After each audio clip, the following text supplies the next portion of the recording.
It's minus 18 degrees outside today, and my hands are really, really cold. That's just why I'm just putting on my gloves, because otherwise my hands will become totally red by the end of this video. So I have my gloves on now, you can see. So I wanted to make a video today, and I wanted to talk about this past year of what this whole, does it look funny? With my gloves, my mitts. I wanted to make a video and talk about this past year and what the year of the snake, because we're still in the year of the snake right now. And many people know that the year of the fire horse is coming soon, but we're still right now in the tail end, like at the tail end of the snake. We're right on the tail end of the year of the snake, literally, before we enter this new transition energetically of entering the year of the fire horse. And I wanted to reflect on this year, this collective theme of letting go, letting things die, relinquishing, and letting things really fall apart. Because it's so easy, this looks kind of funny, it's so easy in our day-to-day life to actually feel like we have this personal sense that wants to control everything. So we want things to be a certain way, or we think we know what's best for us. And oftentimes we want to hold on to things that keep us comfortable, that give us a sense of security, stability, comfort zone. And that can be relationships, that can be jobs, that can be our profession, that can be a certain way of showing up and being in the world or being around people. And it's so easy to hold to a groove, but then sometimes like life comes knocking on the door, and sometimes life comes knocking on the door and really demands us and asks us to relinquish and let go something that really has to die. And it's so easy, to look forward to new beginnings in our life and to celebrate almost like new beginnings and expansion, and wow, this is so beautiful, fresh possibilities. But the thing is, in our modern day society, I feel the wisdom that we've kind of forgotten in some ways is to really remember that in order to have a new beginning, we have to really allow things to die. We have to really allow things sometimes to really be shed, to really be clear, to really fully allow something to decompose and just fully come undone. Sometimes we really have to let go, and we have to let things die. Relationships, jobs, expressions, ways of being in the world. Sometimes something just comes to a full circle. sometimes in life, our things come into a full completion, and then our personal human self, we want to hold on because we don't want to change. And we hold on and we hold on, and sometimes life drags us because we're not willing to let go and relinquish what it is that really has come full circle. And it takes a lot of humility and a lot of surrender and a lot of wisdom to know when something has really come to a completion in our life. It takes a lot of wisdom and a lot of discernment, because sometimes we hold on and we think that we want something to be a certain way because our personal self is so identified with wanting it to be a certain way. And in my own life, at least, I can speak to my own example. I've always felt in my life that there's a higher, what I call divine organizing principle of life, what I call a field of divine intelligence, that every single one of us is linked in and connected to, like a power plug. We're plugged in. And we're all connected to this divine intelligence. And this divine intelligence, some people call it God, some people call it source, some people call it infinite field of intelligence. It doesn't really matter what we call it, because it works and orchestrates in all of our lives. And this energy, the energy field of wisdom of higher intelligence, is guiding us on our path, on our human journey. And it knows what's best for us. That's the thing. And sometimes the personal human self, it wants to hold on to control and hold on to the way we want it to be, without realizing that sometimes we really have to relinquish and let go of certain things that this field of intelligence is clearing out of our life. So I feel, in essence, this year of the snake, of what has been a collective year of shedding, releasing, letting go, letting things die, has been a total collective theme, because it's really pushing on the edges of shaking us and being okay, what is it that we need to really now decompose in our life in order to actually step into a fresh new expression of what we came to this earth to be, or to align ourselves to a greater, deeper relationship, partnership maybe, that matches and it's more resonance to us at this time of our life compared to an earlier version of us.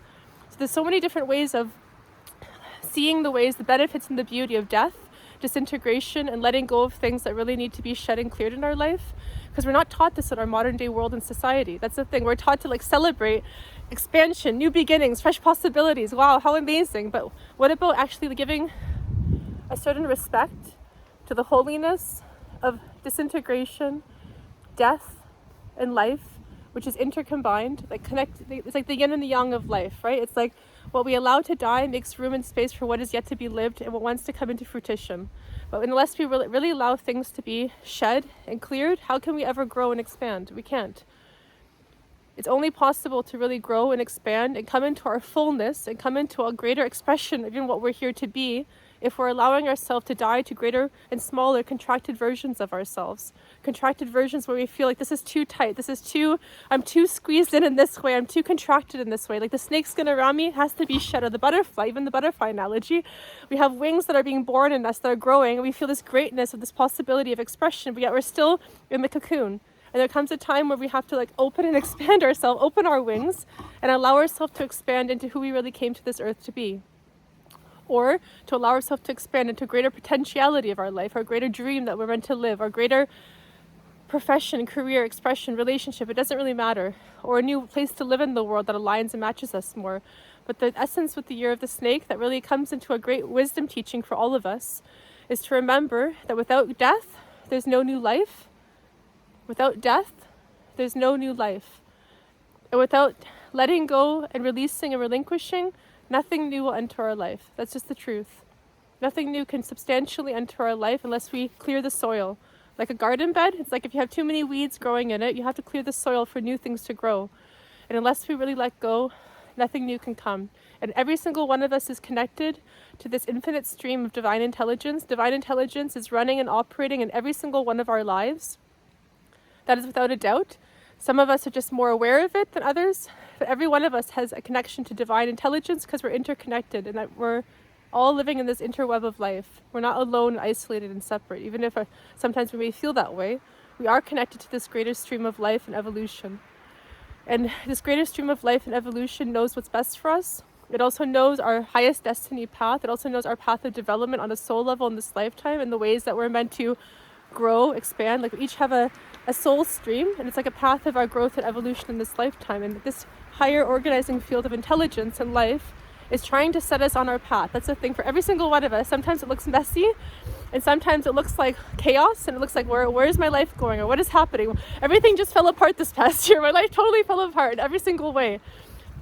But to be grateful for that, because without this chaos and messiness and letting go and disintegration, no new great beauty and expansion and creativity and renewal and rebirth can happen.